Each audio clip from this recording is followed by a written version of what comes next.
बस इस चंचल बुद्धि को अचंचल करना है।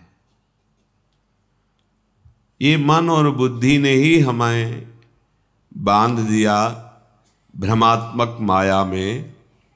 यही हमें जलाते रहते हैं, फंसाते रहते हैं। नाना प्रकार के दुख ना होने पर भी ये दुख देते रहते हैं। मय्येव मन आधत्सो मयि बुद्धिम निवेशय, भगवान का आदेश है। अर्जुन जी के सामने खड़े हैं भगवान। अगर कहे कि आप में सामर्थ्य है, चमत्कार है, तो कर लो, हम जा रहे हैं विषयों का सेवन करने, तब हम मानेंगे। ऐसा सिद्धांत नहीं, इसे मूर्खता कहते हैं। मूर्खता अध्यात्म मार्ग में आरूढ़ नहीं होने देती। यदि आपके अंदर पिपाशा भगवत मार्ग की नहीं है तो भगवान के समीप रहते हुए भी आप माया जनित बंधन में ही रहेंगे, समीप रहते हुए भी। देख तो रहा है दुर्योधन भगवान के सच्चिदानंद बप्पू को क्या परिवर्तन हो रहा है। उपदेश भी कर रहे श्री भगवान, तो श्री भगवान से कह रहा है कि आप ऐसा न समझे कि मैं धर्म को जानता नहीं हूं। धर्म को जानता हूं पर मेरी रुचि नहीं है, अधर्म में मेरी रुचि है।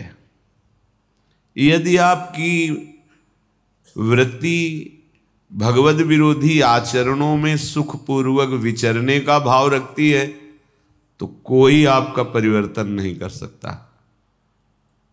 कहीं भी चले जाओ आप, आपका परिवर्तन आपसे होगा। जब आप विकल होंगे दिव्य रस प्राप्ति के लिए तो सब संयोग काम करेगा। नहीं तो आपको संतों की कृपा से बड़ा सा बड़ा पद मिल जाए, बड़ी सी बड़ी व्यवस्था मिल जाए, ये सब कल सुना आपने सत्संग में। शास्त्रावाव अर्जुन को भगवान दत्तात्रेय की कृपा से विमान मिला, ऐश्वर्य मिला, सब नष्ट भ्रष्ट हो गया। ये मन और बुद्धि भगवान में जितना हमको प्रयास, ऊर्जा, शक्ति, बल दिया है, हमें अर्पित करना है भगवान में। ये अभ्यास से होता है। आप रात दिन जब इस बात का अभ्यास करेंगे कि आपका मन, आपकी बुद्धि प्रभु में अचल हो जाए, तो हो जाएगी, पक्का हो जाएगी। पर आप अभ्यास नहीं करते। आप सोचते हैं कि कोई ऐसा चमत्कार प्रकट कर दे, तो हम आपको कहते हैं ऐसा कोई चमत्कार नहीं है। शास्त्रों के स्वाध्याय से और संतों के संग से और उनके वचनों की कृपा प्रसाद से ऐसा अनुभव हुआ है। आपको करना होगा। संपूर्ण शास्त्रों में भगवत प्राप्त महापुरुषों की ही वाणी है और वो अपने निज जनों को सामने ही उपदेश करते हैं। पर वो कहते हैं कि यदि मुझे जानना है, मुझे पाना है, तो तुमको अपना मन समर्पित करना होगा, अपनी बुद्धि समर्पित करनी होगी। ये आपका कार्य है। आप अपने मन और बुद्धि को विषयों में लगाएं, मनमानी आचरणों में लगाएं, कुतर्क विचारों में लगाएं, फिर भगवदानंद नहीं। ये तो अत्यंत श्रद्धा और विश्वास से है। वचनों पर श्रद्धा विश्वास करके जब आगे बढ़ा जाता है तो भगवत कृपा से हृदय में प्रकाश होता है। जैसे अभी आंख मूंदो तो अंधकार नजर आएगा, फिर आंख खोलो या मूंदो एक ही बात नजर आती है। वो नजरों में बैठ जाते हैं। वो कोई प्रवचन की वस्तु नहीं है, वो कोई पार्थिव वस्तु नहीं कि उसे प्रमाणित करके दिखाया जाए। तो अनुभव गम में भजे ही जय संता। जो आपको नाम मिला है, मंत्र मिला है, इस पावन भूमि में बैठने का सौभाग्य मिला है, यहां की बड़ी सी बड़ी पदवी मायाकृत है। आज है, कल नहीं रहेगी। पदवी और पदवी वाला दोनों नहीं रहेंगे। स्थायी, अविनाशी, नित्य सच्चिदानंद बात प्रभु का नाम जितना, आपने कमा लिया, वो लोक लोकांतर में आपको महासुख प्रदान करेगा। ये विश्वास का विषय है। इसको बाहरी किसी कागज में लिख करके प्रमाणित नहीं किया जा सकता। ये हृदय का विषय है। जब आप गुरु प्रदत्त नाम निरंतर जपते हैं तो गुरु कृपा से निरंतर जपने की प्रियता प्राप्त होती है। अव्यावृत भजनात्, भजन करते करते ऐसी स्थिति आ जाती है जो अनिर्वचनीय है। एक दो बार प्रश्न हुआ कि भगवत प्राप्ति के बाद कैसा लगता है, मोक्ष होने के बाद कैसा लगता है। तो ये तो बहुत बड़ी बात है। बहुत सुंदर गुलाब जामुन आपको पवावें, कैसा लगा आपको? मीठा नहीं, वैसे कैसा लगा? बहुत अच्छा नहीं, कैसा? बहुत अच्छा कैसा लगा? अब बोलो, आप कहोगे खा के देख लो, बस यही उत्तर होगा।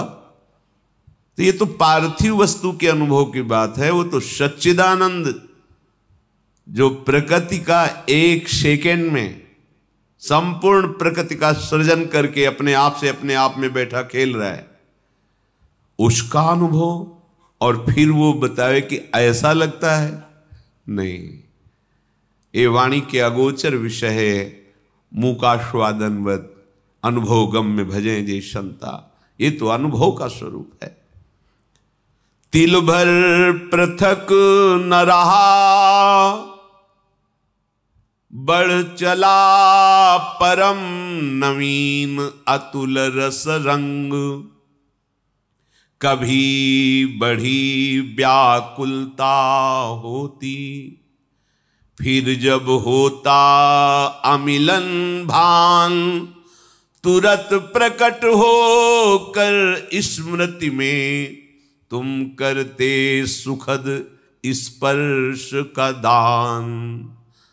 तब से कभी वियोग कभी मिलन होता, फिर कभी मिलन संभोग।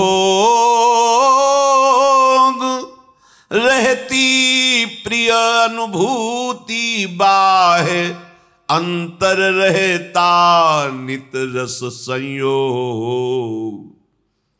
ये स्थिति जागृत होती है। निरंतर नाम मंत्र की स्मृति में डूबा उपासक तिल भर पृथक न रहा। तिल भर भी अब अंतर नहीं रह गया। किसी ने प्रश्न किया, क्या जीव कभी भगवान हो सकता है क्या? अभी आप जानते नहीं हैं, जीव कभी हुआ ही नहीं, आपको समझ में ही नहीं। यही तो भ्रम है, जीव कभी हुआ ही नहीं। जीव किसे कहते हैं? जिसने शरीर को मैं मान लिया उसे जीव कहते हैं, और जिसने शरीर राग का त्याग कर दिया उसे शिव कहते हैं। शिवोहम सोहम स्मृति वृत्ति अखंडा। कुंडल नाम आकार का हुआ है सोना ही, कंकण नाम आकार का हुआ है सोना ही, हार नाम उसी स्वर्ण का ही है। ये नाम रूप गलित कर दो तो बचा क्या? स्वर्ण ही। तुम्हारा जीव संज्ञक संबोधन शरीराभिमान के कारण है, नहीं तुम शिव स्वरूप ही हो, भगवत स्वरूप। तिल भर पृथक न रहा, तस्मित् तज्जने भेदा भावात्। जो निरंतर भगवत चिंतन में मगन है, जिनका कहीं कोई शरीर भान इंद्रिय सुख नहीं रह गया, उनमें और भगवान में अंतर नहीं।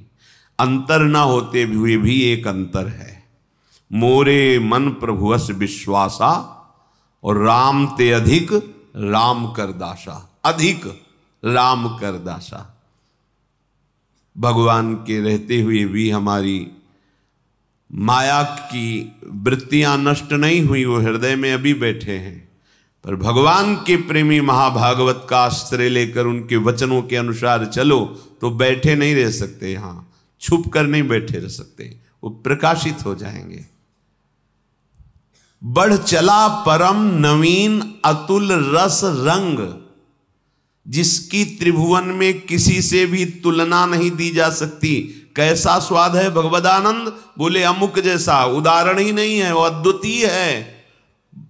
तिल भर पृथक न रहा, बढ़ चला परम नवीन अतुल रस रंग। किससे उदाहरण दे? भगवदानंद कैसा? बोले ऐसा नहीं है ही नहीं, वो केवल अद्वितीय है, और वो केवल अनुभव में, जाने मोरी छाती वाणी भी नहीं। ध्रुवदास जी कहते हैं जिन नेत्रों ने देखा उनको बोलने की सामर्थ्य नहीं, जो वाणी बोल रही उसने देखा नहीं, कैसे बात को बतावें। कभी बड़ी व्याकुलता होती है, कब? जब एकदम भाव आया, अरे प्रभु हमसे दूर हैं, अभी अभी उन्हीं में डूबे हुए हैं। क्षण में भाव आया, मैंने तो कभी उनको एक बार भर नेत्र भी नहीं देखा। दहाड़ मार के रोना शुरू हो गया। फिर तुरंत क्षण में भाव बदला, सामने मुस्कुराते युगल सरकार, परमानंद में निमग्न कृतकृत्यता का अनुभव। कभी बड़ी व्याकुलता होती, फिर जब होता अमिलन भान, तुरंत प्रकट होकर स्मृति में तुम करते सुखद स्पर्श का दान। तब से कभी मिलन, कभी वियोग, फिर कभी मिलन संभोग, रहती प्रिय अनुभूति बाह्य अंतर, रहता नित रस संयोग। ये स्थिति कभी स्मृति में छाए हुए हैं, अंदर ही अंदर बात हो रही है, आलिंगन हो रहा है, रस में डूबा हुआ है। ये मम भक्ति युक्तो भुवनम पुनात, सतरति सतरति सा लोकांतारयति। ये सांसारिक बुद्धि कल्पना भी नहीं कर सकती उस रस की। बस एक त्रिगुण की धरा में ही सारी बातें होती हैं। ये त्रिगुणातीत रस है, ये द्वंद्वातीत है, कालातीत है। ये चलता रहता है। कभी मिलन का अनुभव, कभी वियोग का अनुभव, कभी फिर मिलन, कभी फिर वियोग। नवम नवम रस, तन मन के बिछुरे नहीं, चाह बढ़े दिन रैन, कबहु संजोग न मानही। जब कभी महापुरुषों से बात हुई तो हृदय से उनके कि आज तक भजन नहीं हो पाया। रात दिन लगे हैं, लेकिन कैसी भजन की भूख है, भजन नहीं। पूरा जीवन व्यर्थ जा रहा है, भजन नहीं। रात दिन भजन में डूबे, कोई एक शब्द भी बाहरी नहीं, भजन। कैसा भूख है, प्रभु की कैसी प्यास है। तब से कभी वियोग, कभी मिलन, फिर कभी मिलन, कभी संभोग। ये प्रिय अनुभूति निरंतर नवम नवम नवम नवम।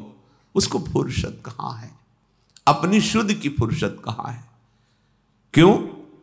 मिले नेत्र नेत्रों में जाकर, श्रवण मिले श्रवणों में सत्य, मिली अन्य सारी इंद्री, प्रिय के इंद्री समूह में नित्य। हृदय हृदय में मिला, समाये प्राण सदा, प्रीतम के प्राण। एक रूप हो गए, रहा रंचकु भी नहीं, भिन्नता भान। किसको कौन समर्पित, किसमें कौन हुआ कब कैसे लीन। प्रीतम है या प्यारी, कौन बताए सुधि बुद्धिहीन। ये अद्भुत चरम अवस्था की स्थिति है। नेत्र तो प्यारे के नेत्रों में समा गए, नेत्र प्यारे के नेत्रों में समा गए या प्यारे नेत्रों में समा गए, कौन निर्णय करे। नेत्र प्यारे के नेत्रों में लीन हो गए या प्यारे हमारे नेत्रों में समा गए, इसका निर्णय नहीं हो सकता। किसको कौन समर्पित, किसमें कौन हुआ, कब कैसे लीन, निर्णय नहीं है। प्राण भये कान में, कान भये प्राण में, ही में न जान परे कान है कि प्राण है। नेत्रेंद्री प्रीतम के नेत्रों में समा गई, प्रीतम मेरे नेत्रों में समा गए, क्या निर्णय करे। श्रवणेंद्री उनकी सत्य शब्द बोला, सत्य, ये श्रवणेंद्री श्रवणों में समा गई। अब केवल प्रीतम के हृदय की बात सुनाई देती है और कोई बात नहीं। सारी इंद्रियां अपने प्रीतम में लीन हो गई। प्रत्येक इंद्रिय प्रीतम के सानिध्य का अनुभव कर रही। हृदय हृदय में मिल गया, प्राण प्राण में समा गए, प्राण प्रिया प्रीतम हो गए। शपथ पूर्वक कहते हैं, मेरे प्राणनाथ श्री श्यामा शपथ करो त्रंछे। अब न इंद्री बची है, न मन बचा है, न बुद्धि, न चित्त, न अहंकार, एक रूप हो गए, रहा रंचक भी नहीं भिन्नता भान। अब किसको कौन समर्पित, यह है महान प्रेम समाधि। अब किसको कौन समर्पित, किसमें कौन हुआ, कब लीन, इधर से या उधर से। अब इधर उधर दोनों की बात नहीं रह गई, अब एक हो गए, एक रूप हो गए, रहा रंचक भी नहीं भिन्नता भान। कैसे कोई वाणी से वर्णन करे कि भगवदानंद क्या है। ऐसे सुख में मोक्ष सुख भी हल्का हो जाता है, नगण्य हो जाता है। इसलिए ये जीवन इसी महासुख के लिए मिला है। केवल बुद्धि से शरीर व्यवहार का निश्चय, बुद्धि से इंद्रियजन्य भोगों के सुख का निश्चय, अंतःकरण से मैं की सत्ता बनाए रख करके विचरण करना, यही संसारिकता है। आप सब संसारिकता में नहीं, आप सब अध्यात्म में हैं। उठने की कोशिश करो। जहां हो ये भूमिका स्थायी नहीं है। एक ऐसी स्थिति है जहां न हर्ष है, न शोक है, न दुख है, न सुख है, न मिलन है, न अमिलन है। न मिलन है, न अमिलन है। एक रूप हो गए, रहा रंचक भी नहीं भिन्नता भान। फिर भी चाह बढ़े दिन रैन। कैसे कोई समझ सकता है। निरंतर नाम जप, अन्य विचार शून्य हृदय। ये बहुत बार आपसे कहा है, उपासक यदि जल्दी लाभ लेना चाहता है तो दूसरों की बातों को सुनना बंद करे।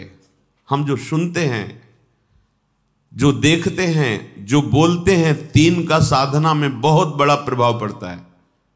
ध्यान दीजिए, आप जो बोलते हैं, आप जो देखते हैं, आप जो सुनते हैं, वही आपका प्रधान चिंतन बनता है। और चिंतन जो करते हैं वैसी आपकी स्थिति होती है। इसलिए रसना कटो जो अनरटो, निरखि अनफुटो नयन, और श्रवण फुटो जो अनसुनो। श्री राधा जी तीन के लिए का, तीन का बड़ा प्रभाव होता है और हम इन तीन पर ध्यान नहीं देते। जो मन आया वो बोलते गए। धर्म का ज्ञान नहीं, शास्त्र स्वाध्याय नहीं किया। किसी भी बड़े महापुरुष पर टिप्पणी करने में हमें कोई भय नहीं लगता। वाणी से ऐसे अपराध बन जाते हैं कि आगे उठने की गुंजाइश क्या, गिरते ही चले जाओगे। दृष्टि इतनी पार्थिव हो चुकी है, केवल प्राकृतिक, केवल प्रकृति जनित ही चेष्टा हम देख पाते हैं। श्रवणेंद्रिय इतनी मलिन हो गई है कि उसे दिव्य भागवतिक शब्दों का श्रवण करने का भाव ही नहीं आ पाता है। और ये चिदानंद मार्ग है, प्रेम मार्ग है। पहले तो स्वीकार करें कि हम योग्य नहीं हैं, हमारा निर्णय ठीक नहीं है, फिर हम शास्त्र और सदगुरु के निर्णय को स्वीकार करें। हमें खूब पता है कि हमें बहुत ज्ञान है, चाहे जितना तुम्हें ज्ञान हो वो प्राकृतिक ही है। चिदानंद मार्ग का ज्ञान महापुरुषों का सेवन करने से होता है, पढ़ने से भी नहीं होता। पढ़कर दूसरे को सुना दिया, वाहवाही मिलेगी, प्रणाम नमस्कार आदि आदि, पर आपको तत्वबोध नहीं होगा। महाराज युधिष्ठिर जब तीर्थ यात्रा में भ्रमण कर रहे थे तो एक दिव्य ऋषि प्रकट हुए और उन्होंने कहा कि युधिष्ठिर, चाहे बृहस्पति के समान किसी को ज्ञान हो, पर जब तक वो ज्ञान वृद्ध का सेवन नहीं करता तब तक उसे तत्वबोध नहीं होता। बहुत आनंद मिला इस बात को पढ़ के और इस पर चिंतन भी हुआ, परम सत्य है। जैसे किसी संत महापुरुषों के पास कभी कोई संत गए और ये प्रश्न किया कि अभी हमारी अमुक भूमिका पे प्रवेश नहीं हुआ, तो पूछते थे किन महापुरुष की सेवा में हो, किसकी सेवा में हो? नहीं, सेवा तो नहीं होगा, नहीं होगा। ये होता ही अनुगत होकर के है। देहाती भाषा में जब गंगा किनारे भ्रमण, कितने वर्ष लंगोटी धोई किस महात्मा की? नहीं है, नहीं होगा। ये तब से नहीं होने वाला। सुन रहे हो ना, ये जो पावन चरित्र सुन रहे हो महापुरुष, ये तब से होने वाला नहीं है। जब तक किसी भगवत प्रेमी महात्मा के अनुगत होकर उनके शासन में आपने साधना नहीं की, उनकी आज्ञा के अनुसार नहीं चले, ये बोध होने वाला नहीं। मोक्ष मूलम गुरु कृपा, ये कृपा से बोध होता है।